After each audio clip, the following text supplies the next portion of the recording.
coba. Tapi kalau Nabi Muhammad SAW setelah hijrah, orang-orang banyak mendukung dia, menjadi pengikut dia, ya otomatis kan mereka harus punya kekuatan militer karena ada ancaman dari orang Quraisy yang di Mekah gitu. Quraisy itu. Quraisy, Arab Quraisy, suku Quraisy gitu. Ya. Tapi ketika sudah ditaklukkan Mekah, orang-orang Quraisy yang tadinya memusuhi Nabi dikasih pilihan, lo mau jadi Muslim atau lo mau keluar dari sini? Karena Mekah ini kan kota suci, tidak boleh ada orang kafir di dalamnya. Jadi mereka dikasih pilihan, mau jadi Muslim, syahadat, nggak jadi Muslim silakan keluar, nggak dibunuh. Nggak dibunuh? Nggak ada yang dibunuh. Ada 1-2 orang yang dibunuh. Itu orang yang melawan, tapi yang melawan putusan sebelum Fatu Mekah, bukan pada waktu Fatu Mekahnya gitu. Tata cara perang ya Pak ya. Itu ada adabnya juga. Ada di dalam Islam diajari kalau perang nggak boleh bunuh wanita, nggak boleh bunuh orang tua, nggak boleh bunuh anak, nggak boleh nebang pohon, nggak boleh ngerusak rumah ibadat orang lain. Aturannya gitu. Baca 1 Samuel 15:3. Gimana tuh perangnya? Keledai dibunuh, kambing dibunuh, unta dibunuh, laki dibunuh, wanita dibunuh. Yang nggak boleh dibunuh apa? Hanya wanita-wanita yang belum pernah bersetubuh dengan laki-laki. Tahunya dari mana Pak? Gak tahu zaman dulu apa ada yang ngetes kali ya? Ngetes, ya yang jelas diambil semua lah itu. 1 Samuel berapa? 15:3. Oh bukan buat gua. Ini tadi apaan ya? Apa? Aku baru lihat ya ini. Ini New American Bible itu Bible-nya orang Katolik Amerika. Tahun Itu tahun ya kalau nggak salah 1970. 70. ada Nah, ini, bedanya. hah? Ada bedanya juga sama ini. Nah gini bedanya gini. Ini kan Katolik. Ini juga Katolik nih yang tebel nih. Temen kan ini ada studi, ada catatan pengantarnya. Yang Katolik itu 73 buku atau kitab. Perjanjian lama kan 39, perjanjian baru 27, ditambah lagi 7 kitab-kitab Deuterokanonika. Yang Protestan menolak yang 7 ini. Jadi kan ini 73 kitab, ini 66 kitab. Oke.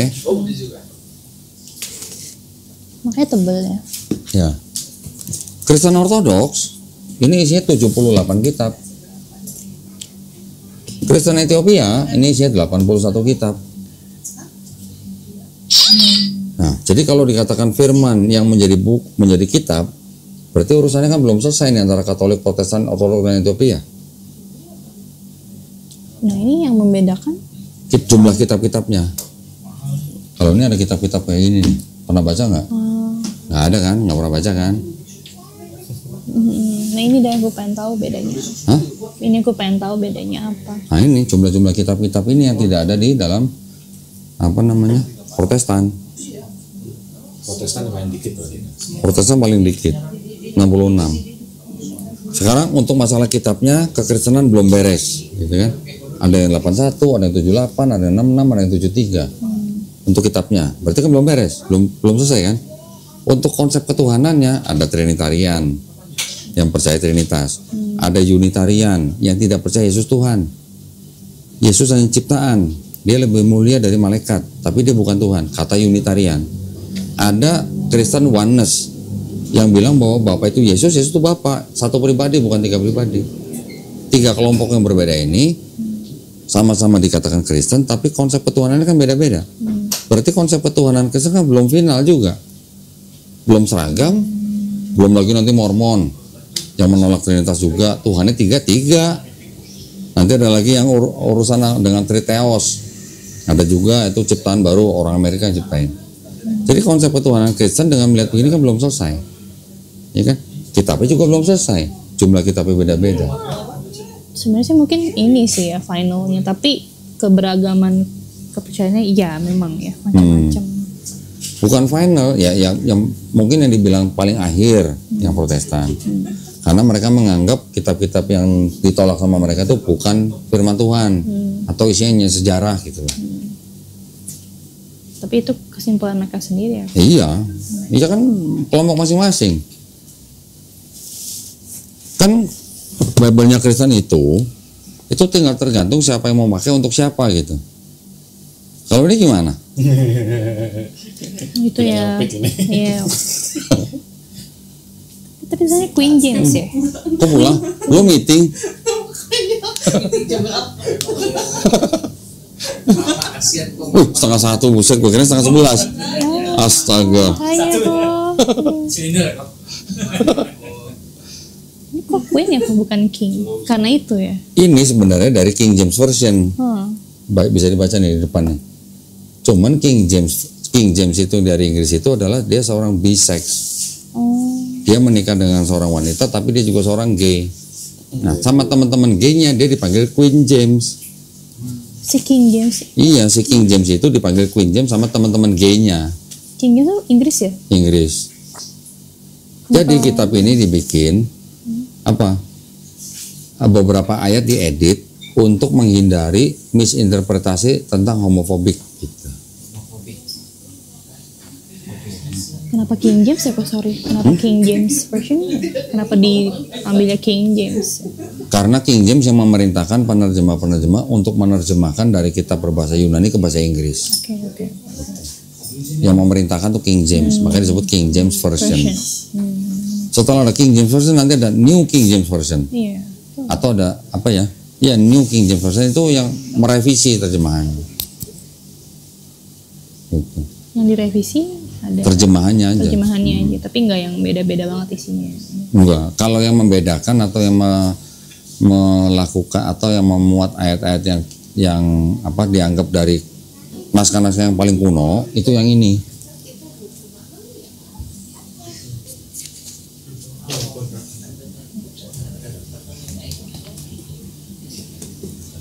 Mana ya? Oh ini. Ini namanya Revised Standard Version. Ayat yang tadi 1 Yohanes 5 ayat 7 di sini nggak ada. Ini namanya New International Version. Ini juga tidak memuat ayat yang ada tanda kurungnya tadi itu. Oh, yang nif itu ya? Nif. Iya, NIV. New International Version. Ini yang dianggap penerjemahan bahasa Inggris paling bagus. Kalau yang King James Version itu bahasa Inggrisnya masih menggunakan sastra Inggris zaman dulu gitu. Kalau ini udah baru. Jadi dua Bible ini menerjemahkan dari manuskrip yang paling tua, yang lebih dekat kepada narasumber. Tapi nif sama ini lebih lama nif ya dibanding yang ini ya? Dibanding yang mana? Yang ini. Oh, kalau NIV udah cukup tua juga, dari tahun 70-an juga. Kalau itu 74. Beda dikit ya? Beda dikit. RSV dari mulai 1881, kemudian ada lagi yang 1952. Ini juga ada yang 19 nih. Ini 1952 nih. RSV. Ini sama dengan ini. Itu isinya beda-beda tuh.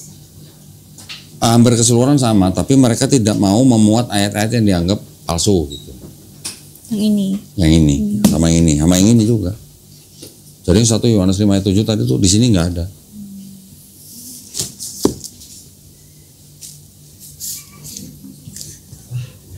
Oh, ditungguin nggak jadi meeting tuh.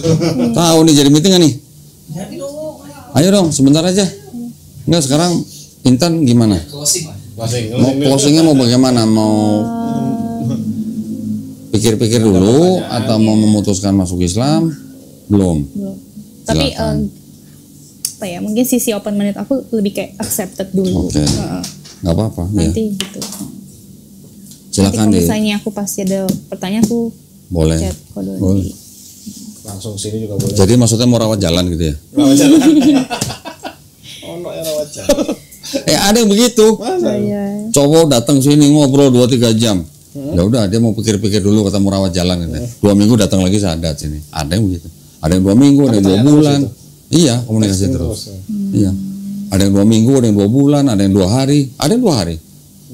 1 hari malah ngobrol di sini 2 jam, Tapi pulang mungkin besoknya datang sebelumnya lagi. mungkin dia mempelajari. Ya, rata-rata orang kalau sudah menerima tapi belum berani masuk Islam itu karena hanya pikirin keluarganya aja. Ya kan? Kayaknya iya tuh. Kayaknya iya. Takut dengan keluarga, takut dibuang. Takut dibuang. Sorry. Kenapa dia ke saya sih? Logikanya sudah menerima. Bapaknya. Tapi masih takut dengan keluarga. Itu banyak rata-rata Tapi itu. strong ya. Strong kan? Ya, ini saudaranya banyak. Oh iya. Gantinya banyak. Saudaranya semua saudara. Sama kokonya sampai sekarang. Sama kokonya sampai sekarang. Koko yang ini, koko ini, koko yang ini. Yang itu emang dibuang ya, Bang? Itu Tapi memang koko ya, Bang? kebanyakan kendala itu memang keluarga tuh ya sebenarnya. Rata-rata kalau nggak keluarga, jabatan sosial, Keuangan. keuangan. Ya gitu ya. Kalau keluarga gimana Mbak? Kalau keluarga, maksudnya udah ada omongan lagi belajar Islam.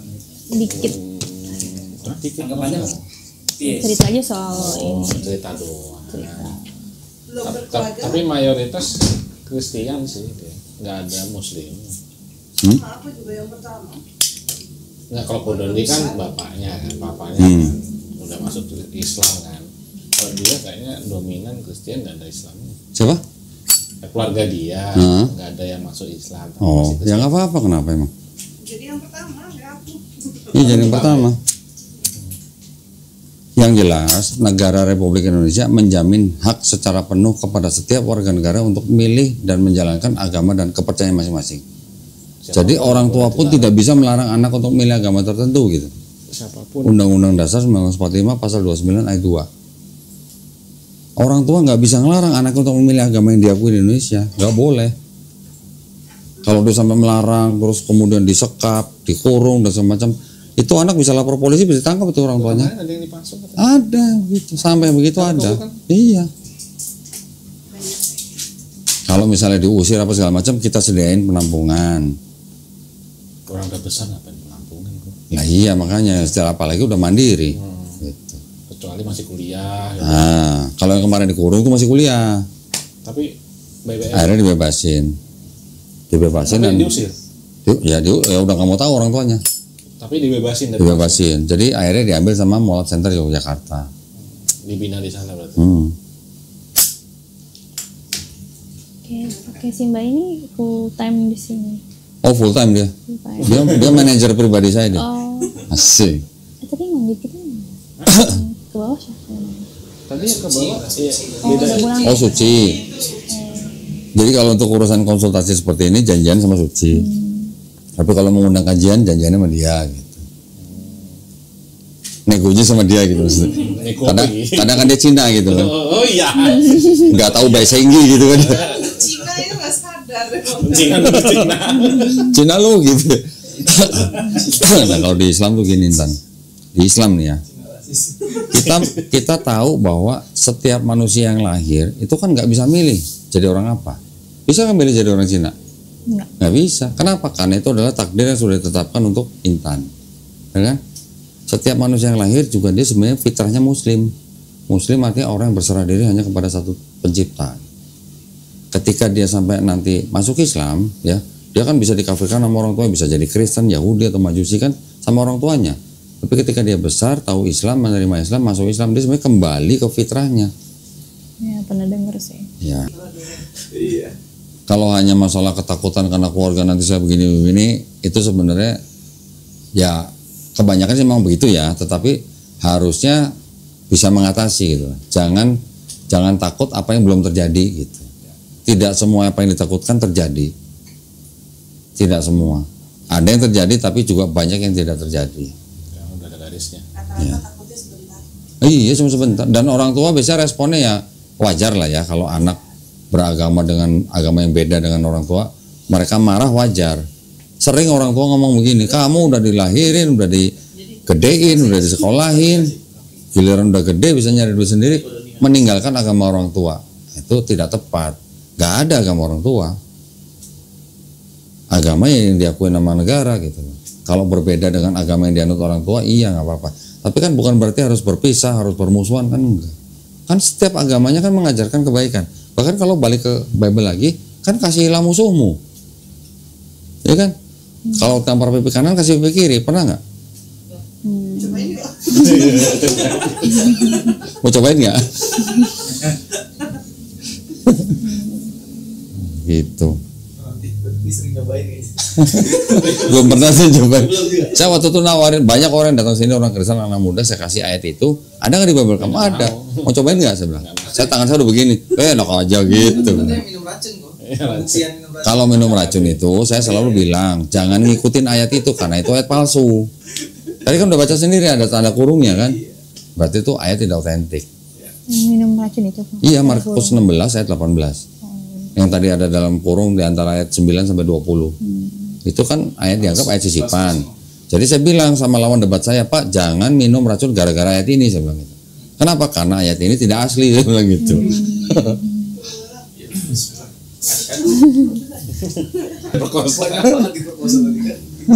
Kayaknya bau-baunya kok nggak dibukain pintu.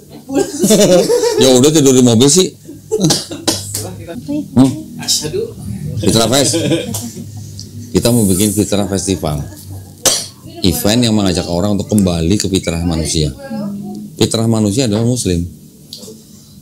Sebagai orang yang kalau gini, Intan, kalau saran saya, ketika Intan sudah menerima yang namanya kebenaran dalam Islam dan sudah bisa meninggalkan doktrin lama, jangan tunda-tunda.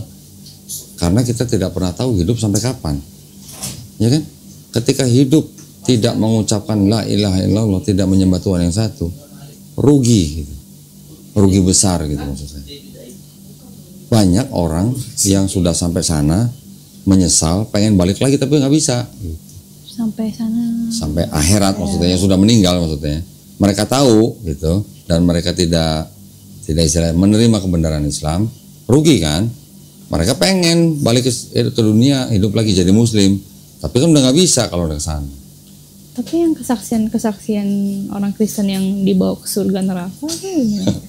Saya pengen nanya, travel agentnya apa? Kalau di muslim nggak ada yang kayak gitu ya? Nggak ada. Ini loh maksudnya loh. Ketika sebuah kitab yang disebut dengan kitab suci, Tapi berubah-berubah nggak suci lagi. bukan berubah lagi, ada sisipan, ada tambahan, sisipan, pinjaman lagi malah. Pinjam nggak dibalik-balikin gitu. Ada kata pinjaman ya? Ada, Oh iya, aku pernah nonton. ada. Udah kok bisa. Kalau mau 2 jam lagi nggak apa-apa. Nah, apakah bisa disebut sebagai kitab suci kalau sudah ada campur tangan manusia? Sudah ada pemikiran agama yang dijadikan agama? Kan nggak bisa lagi disebut sebagai kitab suci. Walaupun di dalamnya masih ada kebenaran, tapi kan sudah tidak bisa disebut sebagai kitab suci. Lagi pula gimana bisa disebut kitab suci kalau nggak ada teks aslinya, semua terjemahan gitu. Kalau aku bilang cici, better syarat. Sekarang mumpung cici lagi apa sih? Udah oke lah gitu. Sudah menerima. Gitu. Keluarga bisa nanti pelan-pelan. Tapi nggak ada paksaan loh, nggak ada paksaan. Nggak ada pesan. Nggak ada paksaan. Oh, kira udah mikir dari tadi. Apa ya? Hah? Apa ya? Ya susah sih maksudnya mengganti. Cuma beban keluarga sebenarnya. Enggak juga sih. Aku ada pengalaman pribadi jadi agak susah. Cuma aku akuin sekitar 20% nih. Kan aku masih suka ibadah online tiap minggu. Jadi habis denger yang video-video Kodoni tetap ibadah, tapi 20% tuh kayak aduh Alkitabnya aja Begini. nggak konsisten gitu. Aku akuin. Iya. Jadi sedikit ada rasa kecewa gitu. Tapi untuk kayak ganti gitu kayaknya aduh. Loh, gini, sebentar ya, sorry ya, mohon maaf ya. Islam kita nih tidak meninggalkan Yesus. Justru kita lebih mencintai Yesus. Kita menempatkan Yesus pada tempatnya, yaitu seorang hamba Allah, utusan Allah. Kalau Kristen malah justru apa? Meninggikan derajat Yesus segitu tingginya sampai jadi Tuhan. Sempet sih ya. Terus tadi kan juga bukannya nggak boleh jadi Kristen, tapi kamu jangan nyembah Yesusnya. Aku kayak iya juga sih gitu. Karena aku perhatiin nih kalau ibadah online, aduh ya bener juga sih kok Yesus Iya. terus. Gitu. Betul. Cuma memang aku dalam kayak hari Minggu tuh kan kadang namanya manusia kan merasa kosong. Ya. Aku nyari kedamaiannya ya itu. Nah, gitu. gini Cuma, sekarang mau nggak saya kasih tahu rahasianya? Manusia akan merasa tenang dan damai ketika otaknya seluruh otaknya terisi dengan darah dan oksigen. Otak manusia, ini kata Dr. Aisyah ya, Otak manusia, kalau kita berdiri seperti ini biasa, bekerja dan segala macam, darah dan oksigen itu hanya sampai level sini, nggak sampai full semua ke sini. Caranya sampai full ke sini gimana? Mau tahu nggak caranya? Sujud seperti Yesus. Itu menurut ilmu pengetahuan loh. Ada yang namanya neuron system di otak yang 100.000 berapa gitu ya, 100.000 cabang gitu, yang juga memerlukan darah dan oksigen yang cukup. Kalau orang pinter tapi dia nggak pernah sholat, dia menyia-nyiakan kepintaran dia. Ya. Tapi kalau orang pinter mau sholat, wow, itu orang yang beruntung banget, karena selain dia pinter, dia juga otaknya jadi tenang dan damai. Begitu. Aku perbedaannya itu sih, karena denger gini yang dulunya aku kayak aduh ogah banget deh denger Muhammad dan Islam. Nah sekarang udah mulai kayak si Adi kan suka nonton TikTok Islam gitu soal sejarah apa sih Muhammad gitu, aku agak mulai mau denger kok. Karena satu hal yang aku akuin, aku agak salutnya sama Al-Quran tuh ternyata lebih detail. Kata Adi tuh Al-Quran sebenarnya apa ya, knowledge, fakta, history, dan bahkan ada beberapa peristiwa sama kayak kita tapi lebih detail. Jadi aku lebih mau ngedenger yang tadinya benci banget, jadi kayak denger deh gitu. Paling itu sih yang aku akuin ada perubahan. Tapi Quran itu bukan buku sains pengetahuan, bukan buku sejarah, bukan buku catatan sipil gitu, bukan juga. Quran itu adalah buku sains, SIGNS, sains, tanda-tanda. Jadi Quran itu adalah buku yang istilahnya pesan daripada Allah SWT yang mengingatkan manusia menggunakan cerita-cerita nabi-nabi yang sebelumnya untuk digunakan buat manusia refleks gitu, merenung gitu. Apa yang sudah dilakukan, apa yang sudah disampaikan, apa yang sudah diciptakan Allah SWT. Kita hanya perlu apa? Menghamba kepada yang menciptakan kita. Menghamba itu apa sih? Ya berserah diri gitu. Disuruh sholat ya sholat. Gunanya sholat buat apa? Buat kita, bukan buat orang lain. Kita sholat nggak sholat, Allah tetap Allahu Akbar. Puasa gunanya buat apa? Ya buat kita juga. Bahkan medis saja bisa nyuruh kita puasa kalau kita punya penyakit tertentu kan. Zakat juga buat siapa? Ya buat kita juga buat orang lain gitu. Jadi apa yang diperintahin di dalam Islam itu bukan buat orang siapa-siapa kecuali buat kita. Kita yang melakukan, kita dapat untung gitu. Jadi yang menciptakan kita kan pasti lebih tahu kita butuh apa. Manusia itu diciptakan butuh sholat. Kenapa? Di dalam sholat ada sujud. Dengan sujud orang pikiran tenang, otak tenang, dan selalu mengingat penciptanya. Itu maknanya gitu. Bukan cuman pamer-pameran apa istilahnya sholat gitu, bukan. Zakat juga pasti ada hikmahnya. Orang-orang yang membutuhkan, orang fakir, orang perjalanan, janda-janda itu diberi zakat. Ya itu memang sudah yang merancang Allah SWT. Sudah diberikan dari zaman Bani Israel, disempurnakannya di Islam gitu. Kalau pergi haji kan kewajibannya yang cukup sekali, itu pun kalau mampu gitu. Kalau nggak mampu kan juga nggak wajib. Masih banyak amalan-amalan lain yang bisa punya pahala seperti haji.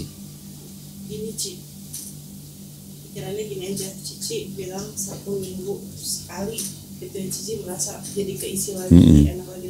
Ini setiap hari. Kalau Islam 5 kali sehari sholatnya, mau nambah pun boleh dengan sholat sunnah. Nyamannya, gimana kurang tenang gitu. Jadi kita nggak pernah kosong. Nah, komunikasi. Justru kalau Islam itu tidak bisa dia disebut Muslim kalau dia tidak beriman kepada Yesus. Sampai begitu coba. Jadi setiap Muslim punya yang namanya rukun iman. Rukun imannya apa? Percaya dan beriman kepada Allah SWT kan. Kedua, beriman kepada malaikat-malaikatnya. Percaya kan? Beriman kepada nabi, kitab-kitabnya. Ya, jadi kita juga mempercayai bahwa Allah SWT sudah menurunkan kitab-kitab Taurat, Zabur, Injil dan Quran. Baru kita percaya kepada nabi-nabinya.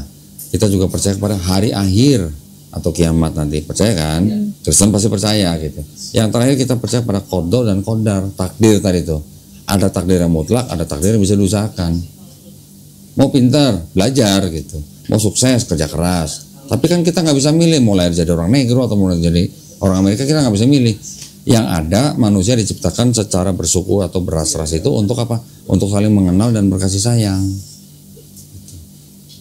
Jadi kalau ini satu lagi nih ya, di Quran Quran sudah terbukti benar dengan segala macam ayat yang berhubungan dengan sains. Ketika Quran ngomong begini, setiap manusia yang sebelum dilahirkan, dia sudah bersahadat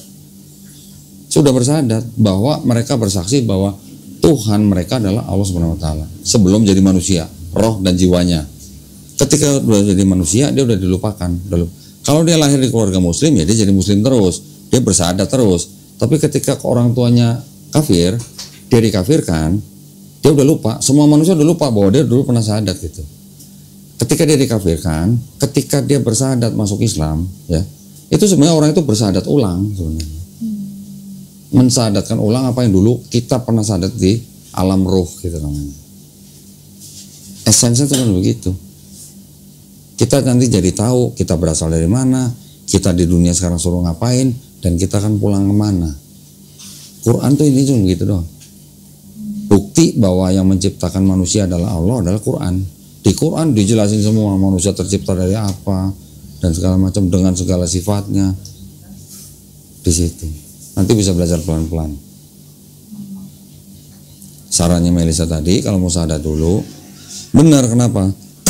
Karena kalau kita kan masuk universitas, ya mau daftar di universitas, kita pengen punya title dari universitas itu, kita belajar dulu baru daftar atau daftar dulu baru belajar di universitas? Daftar dulu, baru kita bisa belajar yang di dalam universitas itu kan, baru kita bisa dapat certificate of universitas itu gitu. Nah Islam tuh begitu. Nah yang kita tadi bicarakan itu kan hanya membuktikan bahwa Bible yang dipercaya oleh Intan selama ini itu banyak kekurangan, banyak kejanggalan. Buktinya udah saya tunjukin semua. Dan konsep ketuhanannya bagaimana, konsep keselamatannya bagaimana, yang mana kita bisa melihat dengan jelas bedanya Yahudi, Kristen, dan Islam gitu. Nah, Yahudi ada benarnya, tapi juga mereka ada kurangnya. Kristen lebihnya mungkin hanya di dalam bermasyarakat, mereka baik dan segala macam. Tetapi kekurangannya adalah mereka menyembah Tuhan yang salah gitu. Islam semuanya diatur, dari manusia itu lahir sampai mati, dari manusia itu bangun tidur sampai tidur lagi, semuanya udah ada aturannya. Sampai masuk kamar mandi aja ada aturannya. Tapi kalian semua belum dapat menanggungnya. Yang tadi yang Parakletos itu tadi. Tapi kalian semua belum dapat menanggungnya. Yang tadi yang Yohanes. Di Perjanjian Baru ada nggak hukum untuk bermasyarakat, bernegara, ada nggak? Cuma itu aja sih, kayak mesti menaati. Yesus bilang harus mentaati pemerintah kan. Pemerintah yang mana? Yang pemerintah penjajah apa pemerintah yang kita bangun sendiri? Yang dia suruh bayar pajak itu. Itu kan penjajah. Paulus bilang pemerintah tuh yang menciptakan berasal dari Allah. Berarti kalau saya penjajah, saya bawa Bible, datang ke bangsa yang belum merdeka, saya kasih buku, kasihlah musuhmu. Bangsa yang belum merdeka itu dikasih buku, kasihlah musuhmu. Musuh gua kan lu gitu. Kenapa gua harus mengasihi lu gitu? Padahal penjajah gitu. Itu yang nggak logis. Hukumnya kelihatan bagus, tapi karena saking bagusnya nggak bisa diterapkan. Jadi itu yang dipakai oleh kolonialisme untuk mengkristenkan bangsa-bangsa yang lain. Karena terlalu bagus itu disebut dengan too good to be true gitulah. Nggak bisa masuk ke dalam sistem peradilan. Bisa nggak di dalam pengadilan kalau tampar pipi kanan kasih pipi kiri? Nggak bisa. Hukum dari Allah maksudnya. Jadi hukum di dalam Perjanjian Baru itu boleh dikatakan hanya untuk pribadi, masing-masing pribadi gitu. Tapi nggak bisa dipakai untuk bermasyarakat, untuk bernegara, untuk berbangsa, nggak bisa. Kalau di Islam itu yang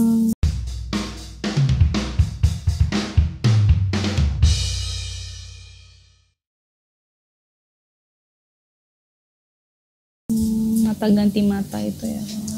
Iya, kalau di Islam kan tadi di Taurat ada nggak mata ganti mata? Ada kan? Di Islam juga begitu. Kalau di Islam sistemnya, kalau kita dizolimi sama orang lain, kita boleh membalas yang setimpal, nggak boleh melebihi gitu. Tapi memaafkan lebih baik. Membalas yang setimpal itu maksudnya apa? Orang nyolong ya di penjara. Dengan dihukum penjara itu pembalasan yang setimpal gitu. Tapi bukan berarti orang nyolong ayam dibunuh gitu, enggak. Itu kan berarti berlebihan. Boleh membalas yang setimpal asal jangan berlebihan, tapi memaafkan lebih baik. Nah kalau di Kristen gimana? Bener-bener Kasihilah mesti- musuhmu. Hmm. Kalau rumahnya kedatangan perampok, gimana? Kasih semua barangnya, kasih. Atau gimana? Kalau pendeta bilang jangan membalas kejahatan dengan kejahatan, ya kan? Tapi kalau ada anggota keluarga kita yang dibunuh misalnya, kita cari keadilan nggak? Lapor polisi nggak? Pasti. Nah, jadi apa maksudnya? Kita minta meminjam atau meminjam hukum negara untuk membalas si perampok ini atau pembunuh ini kan? Tapi kan itu bukan hukum yang diajarkan oleh Yesus di dalam Bible maksud saya. Gitu Atau maksudnya. mungkin kasusnya kayak ibu yang ngampunin pembunuh anaknya gitu nggak sih? Ya, Tapi tetap bisa. di penjara. Tapi maksud lebih kayak aku ampuni kamu gitu. Iya cuman ngampunin doang tapi Tapi hukum tetap. tapi lapor nggak? Iya. Ya tetap lapor. Kalau dia benar-benar mengampuni kan nggak usah lapor. Iya. Nah, kalau ibu ini minta supaya orang ini dipenjara kan artinya ada pembalasan yang setimpal gitu. Itu bedanya.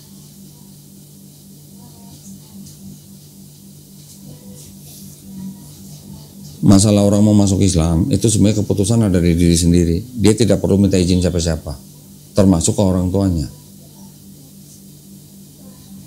Benar, itu benar. Bahkan negara menjamin.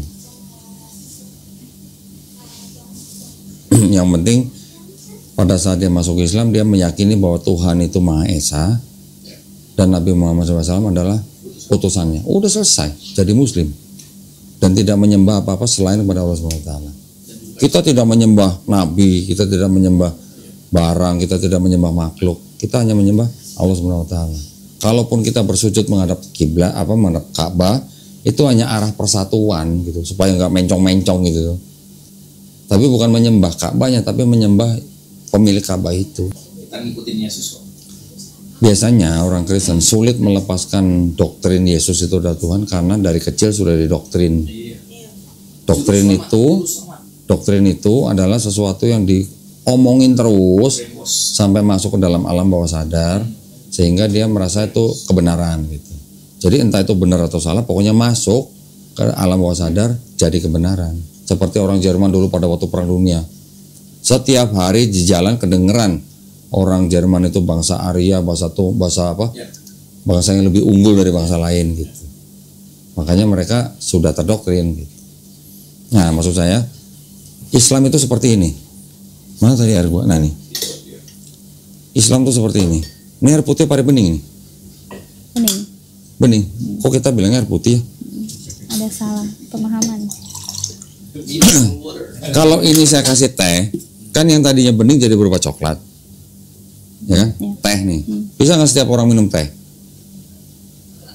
Belum tentu ya. Banyak orang bisa minum teh, tapi nggak semua orang bisa minum teh. Kalau saya kasih kopi, bisa nggak semua orang minum kopi? Belum tentu. Kalau saya kasih susu, bisa nggak semua orang minum susu? Berubah jadi putih kan? Kalau saya kasih sirup warna merah, berubah jadi merah. Bisa nggak semua orang minum sirup?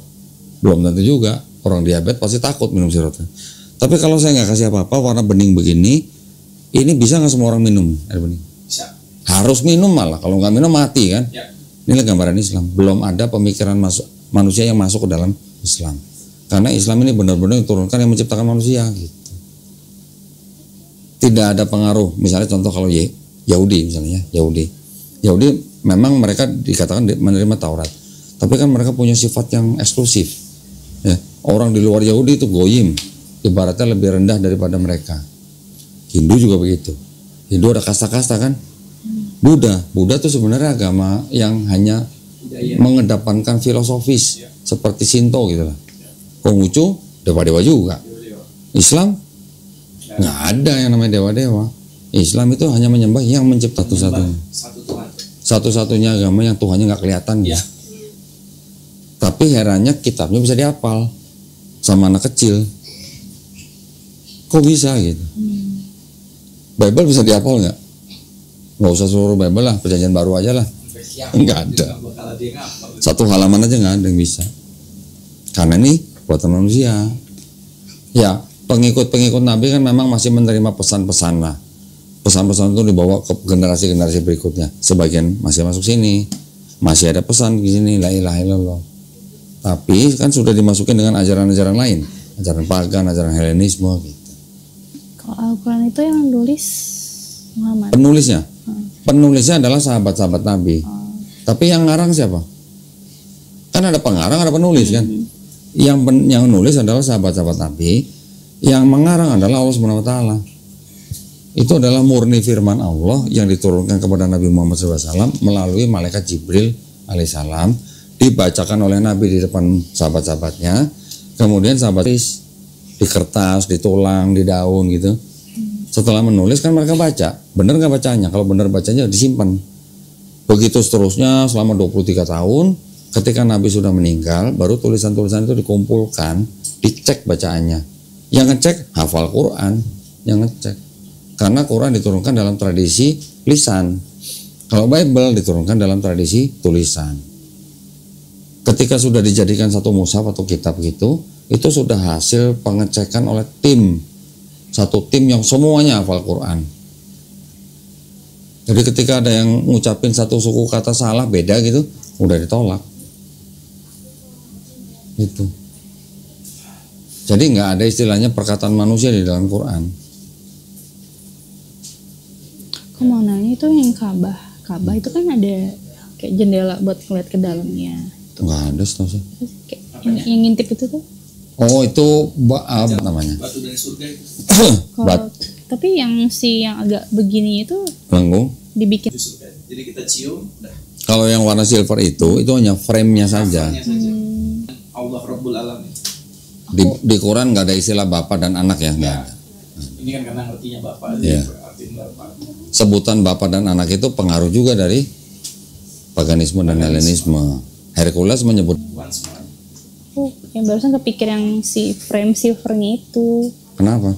Soalnya Nggak mirip itu. mirip. Oh, Iya. Ada yang bilang gitu. kenapa pikirannya ke situ ya? Nggak tahu ini dari dengar-dengarnya. Itu biasanya cuman pengaruh dari orang-orang Orientalisme yang menyerang Islam. Mungkin Kalau mau kita malah nggak kepikiran sampai ke situ. Pikiran juga tiba-tiba. Itu adalah dari orang-orang Orientalisme yang menyerang Islam. Nanti mereka pakai hadis mencium batu hitam atau batu hajar aswad bisa menghapus dosa. Mereka menyerang kita dengan mindset bahwa batu itu yang menyembah kita, menghapus dosa kita. Padahal di dalam perjanjian lama ada konsep juga batu bara ditempelkan ke mulut Nabi Yesaya, dosa Nabi Yesaya dihapuskan. Apakah batu itu yang menghapus dosa Yesaya? Bukan dong. Yang menghapus dosa ya tetap Tuhan gitu. Bahkan nanti ada kotoran lembu. Kotoran lembu bisa menjadi korban penghapus dosamu gitu. Apa kotoran yang menghapus dosa? Bukan, tapi karena kita melakukan korban, ya. Korban itu yang dilakukan istilahnya dalam upaya kita minta ampun gitu. Yang mengampuni dosa siapa? Ya tetap Tuhan, bukan kotoran lembunya gitu. Kalau kebayang kayak begitu banyak sih, nggak cuman batu itu aja, kadang ayam dibelah juga kelihatan kayak begitu, banyak kan yang kayak gitu-gitu. Lo mikir sampai ke ayam dibelah sih? Iya, masih bentuk. Harus sih, gue lagi ngejelasin harus ya digituin ya gitu. Jadi maksudnya kayak gitu-gituan tuh Itu hoax aja, Ci. Seorang rabi Yahudi, digoreng. populer, nanti boleh dicek di YouTube, namanya Rabbi Tovia Singer. Dia ngomong gini, Christians who say that Muslims worship the black stone is completely idiot, kata gitu. Dia yang ngomong, dia padahal Rabi Yahudi. Dia tahu Islam begini-gini, sujud pada Ka'bah, itu semuanya dia tahu. Dan dia tahu Muslim tidak menyembah Ka'bah, tidak menyembah batu hitam. Makanya dia bilang kepada Kristen yang ngomong Muslim menyembah batu hitam, orang-orang Kristen itu benar-benar idiot. Yang ngomong Rabi Yahudi loh, mereka malah membela kita loh. Dan mereka punya rasa respect yang sangat tinggi terhadap Islam karena menyembah Tuhan yang sama dengan Tuhannya orang Yahudi. Tapi dicium itu disuruh ya Pak? Nyium batu. Orang-orang Islam mencium batu hitam itu hanya karena melihat Nabi pernah mencium. Oh, oke. Ada sebuah hadis sahabat Nabi namanya Umar bin Khattab, dia ngomong, kalau saja Nabi tidak pernah mencium kamu di batu ini, saya tidak akan mencium kamu karena kamu nggak ada manfaatnya gitu. Ya untuk mencium aja kan nggak ada manfaat. Tapi orang ada hadis bahwa mencium batu itu bisa menghapus dosa. Maksudnya orang datang jauh-jauh ke situ kan hanya untuk beribadah. Kalau sampai dia mencium batu itu, yang menghapus dosa bukan batunya tapi Allah Subhanahu wa taala yang menghargai upaya kita datang ke situ. Gitu. But this is my management. This is their rule to me.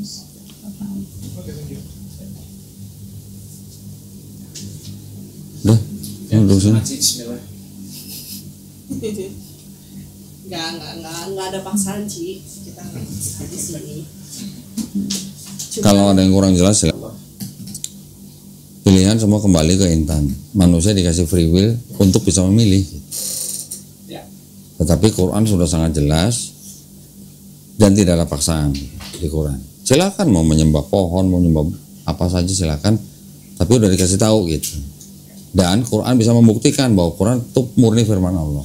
Karena di dalam Quran banyak ayat-ayat yang berhubungan dengan sains dikonfirmasi oleh sains zaman sekarang. Kok sore yang Nabi Adam dari dulu udah muslim? Oh, Karena dia menyembah dan berserah diri hanya kepada Allah. di Al-Quran ditulisnya begitu. Akidahnya begitu. Akidahnya itu artinya keyakinan dia. Dia tak taunya cuma menyembah Allah Subhanahu wa taala. Jadi orang yang hanya menyembah satu Tuhan, yaitu Allah Subhanahu wa taala, dia disebut muslim. Berserah diri. Muslim itu artinya orang yang berislam. Islam itu artinya berserah diri. Jadi muslim adalah orang yang berserah diri. Muslim itu orangnya, Islam ajarannya.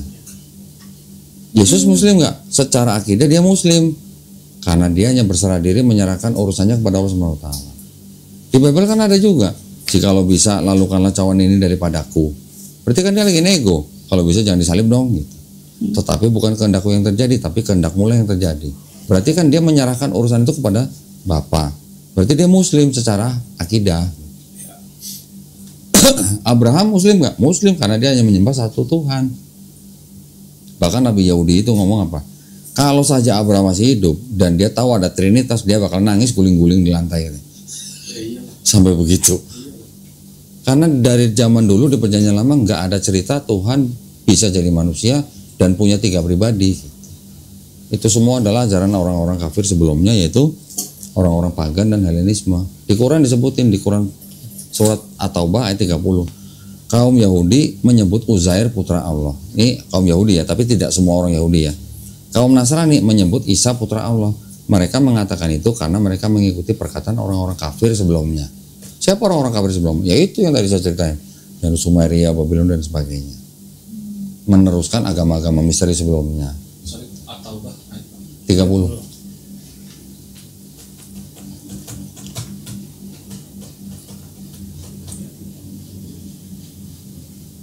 Oke?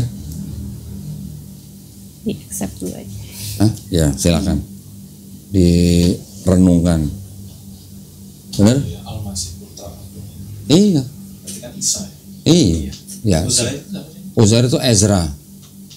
Kalau di Bible itu Ezra namanya. Itu ada semua. Ezra itu adalah orang yang istilahnya menyusun ulang tanah. Orang soleh. Mana Isa? Uzair Al-Masih. Nabi juga itu kok. Ya, Uzair atau Ezra itu sama. Nabi juga. Kultus kan. Iya. Orang-orang Nasrani berkata Al-Masih putra Allah. Itulah ucapan yang keluar dari mulut mereka. Mereka mengucapkan orang kafir yang terdahulu. Melaknat mereka, bagaimana mereka sampai berpaling. Iya, masih dilaknat. Al-Masih kan jelas Isa atau Yesus. Di Quran yang namanya Al-Masih cuma Isa, nggak ada lain. Ya, maksudnya di Kristen kan Yesus. Iya. Saya. Bahasa Inggrisnya Jesus Christ Son of God. Iya. Iya. Quran terjemahan bahasa Inggris juga menyebutkan Jesus Son of Mary. Iya. Jadi Jesus dan Isa itu sama. Lah buktinya ada Bible yang pakai kata Isa Al-Masih kok di sini. Ada gereja Isa Al-Masih juga. Ada. Gereja sama sih. Gereja Isa Al-Masih juga ada. Tuh, Isa hamba Allah. Ini jelas nggak? Isa hamba Allah. Itu kita versi Bible LAI. LAI.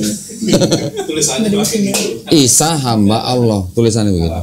Tapi di yang baru ada kok. Yang TB. Coba lihat. Bukan nih, di Matius 12 Sabar ya. ayat 15. Ada perikopnya. Jelas banget ya, Isa hamba Allah ya. Iya jelas. Kok Kristen malah jadi Isa jadi Allah ya? Yang di mana itu? Ini Matius 12 ayat 15. Apa di situ? Yesus hamba Tuhan. Hah? Sahabat. Ini Yesus hamba.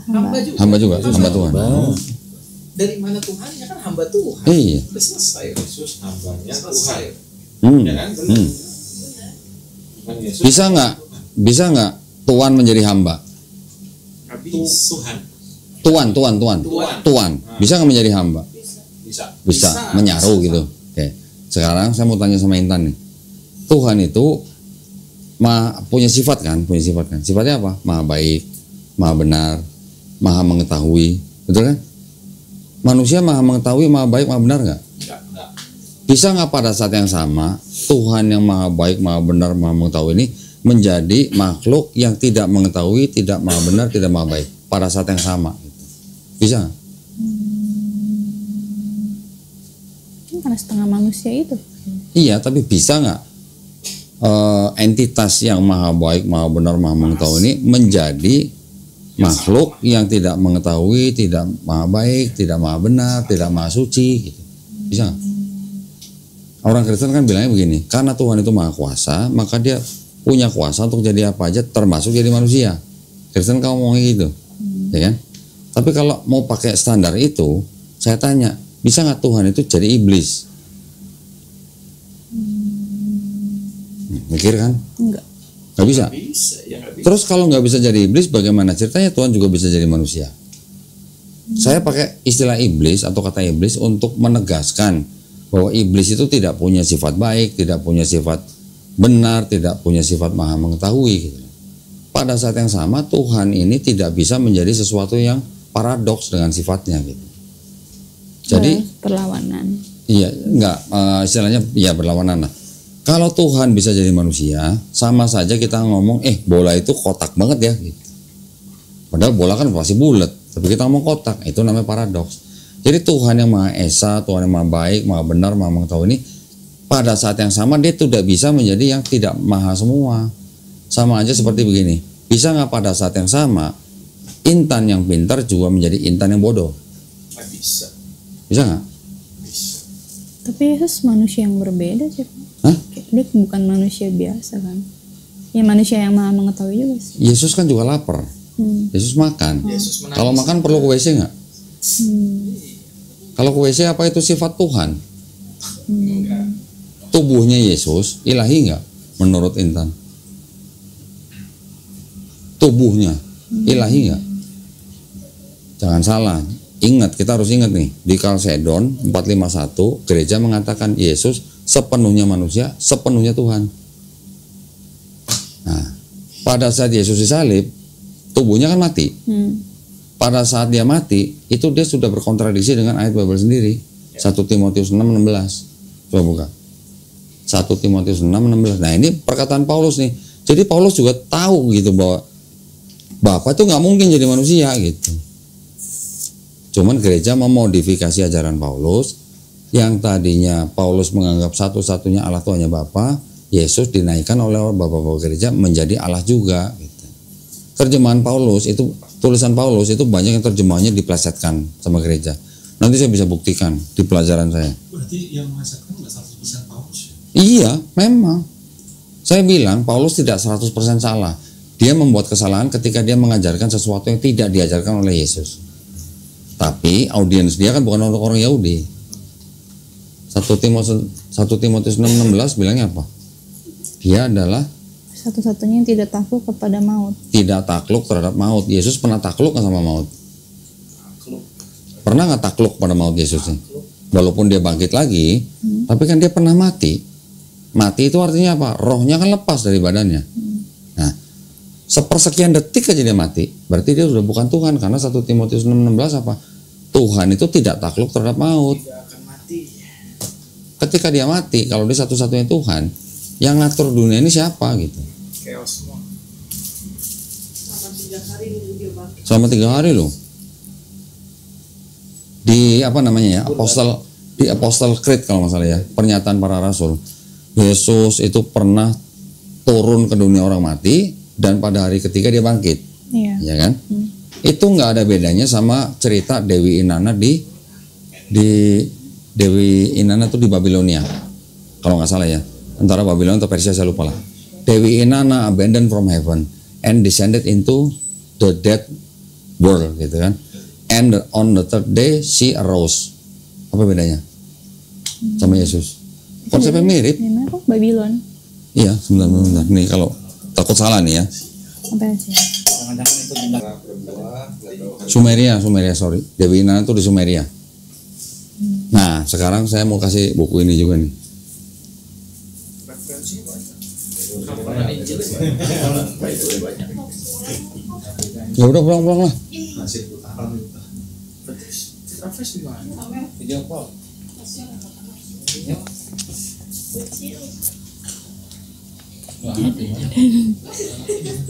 Di rumahnya lah, Oh, suami? di rumahnya. Masih kecil-kecil. Tapi Mbak pernah tahu 753. manusia diciptakan Mbak? Iya. Karena Allah tuh kayak merasa gue pengen punya ciptaan yang menyerupai dia gitu. Pernah dengar Justin Martyr? Nggak pernah. Justin Martyr itu bapak gereja. Dia menulis surat kepada anaknya yang menjadi pejabat di Romawi dan kepada kaisar. Tulisannya begini nih, coba bisa dibaca. Yang di kuning itu. And when we say also that the Word, who is the first birth of God, was produced without sexual union, and then He, Jesus Christ, our teacher, was crucified and died and rose again, and ascended into heaven. We propound nothing different from what you believe regarding those whom you esteem sons of Jupiter. Paham maksudnya? Justin Martyr bilang, ketika berbicara tentang firman, yaitu putra sulung Tuhan yang dilahirkan tanpa persetubuhan, yang disalib dan mati serta bangkit di hari ketiga, kami menyatakan tidak ada yang berbeda dengan apa yang kalian hormati, yaitu putra-putra Jupiter. Jadi Justin Martyr menganggap Yesus tuh nggak ada bedanya sama putra-putra Jupiter. Konsepnya gitu. Kristen waktu awal kan mereka menjadi kelompok yang dipersekusi sama penguasa pada saat itu. Ketika udah abad-abad ketiga keempat baru mereka digandeng sama penguasa. Sampai ada konsili-konsili gitu. Tapi siapa ini ya? Justin Teorinya Martyr. dia. Justin Martyr. Di foto aja. Sampulnya sama tulisannya. Christian scholars. Bukan. Bukan. Church Father. Church father. Great. Tapi itu pendapat orang sih. Pendapat ahli sih. Apa? Pendapat ahli. Pendapat. Pendapat siapa? Ahli. Ahli. Pendapat manusia. Ya iya, ini kan bapak gereja, artinya kan dia pasti sudah menguasai teologinya Kristen. Dia paham bahwa teologinya Kristen itu tidak ada bedanya dengan konsep paganisme Romawi. Paganisme Romawi kan tadi dewanya Jupiter, punya putra-putra kan. Siapa tadi? Merkuri gitu. Jadi bilang, yang Yesus ini juga ini tidak ada bedanya dengan yang kalian sembah putra-putra Jupiter. Konsepnya jadi maksudnya. Seorang bapak gereja juga, Santo Agustin, judulnya The Confession. Dia bilang, ini supaya cepat aja ya ini saya bacanya.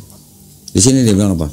Buku-buku Platonis itu banyak yang diterjemahkan ke dalam bahasa Latin dari bahasa Yunani. Saya membaca bahwa tidak dalam kalimat atau kata-kata yang sama, tapi dengan tujuan dan banyak alasan-alasan yang mendukungnya, bahwa di dalam kata-kata yang tadi kita baca, in the beginning was the word and the word was with God and the word was God, itu ya berasal dari kalangan Platonisme. Platonisme itu siapa? Orang-orang yang mengikuti pemikiran Plato. Plato adalah filsuf Yunani. Ya, Plato nanti punya punya murid Aristoteles. Aristoteles nanti terpengaruh lah oleh pemikiran Plato. Yang mana pemikiran Aristoteles juga diikuti oleh Philo. Pernah dengar Philo? Ahli filsuf juga, Yahudi dia. Philo ini yang meneruskan pemikiran Plato. Jadi Kristen timbul didasarkan atas Helenisme yang mana sudah dikonfirmasi oleh Plato. Philo ini yang menggunakan atau memahami kata kurios ya, yang tadinya hanya untuk tuan gitu, tapi sama Philo diangkat menjadi seolah-olah kurios inilah, itu apa, kayak semacam arah untuk disamakan dengan theos gitu. Jadi Yesus yang menggunakan kata kurios selalu, makanya disebut sebagai Tuhan, Tuhan, Tuhan. Awal mulanya dari Philo. Ini ada anak misionaris nih, ahli sejarah, Arthur Weigel. Dia apa? The paganism in our Christianity. Dia ngaku bahwa dalam kekristenan dia ada paganisme. Lambang salib kan begini Kristen. Itu diambil dari kuil Dewa Serapis. Gimana? Kuil Dewa Serapis. Dewa Serapis itu lambangnya juga seperti salib, cuma atasnya kebulatan gini. Oh yang itu. Separuh dipakai Kristen, separuh dipakai orang pagan.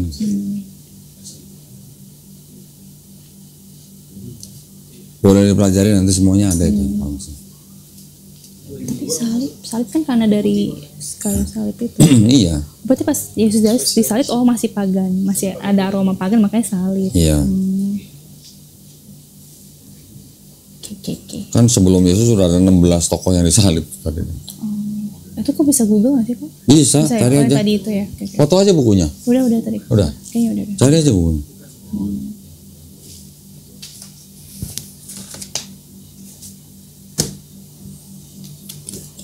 Oke.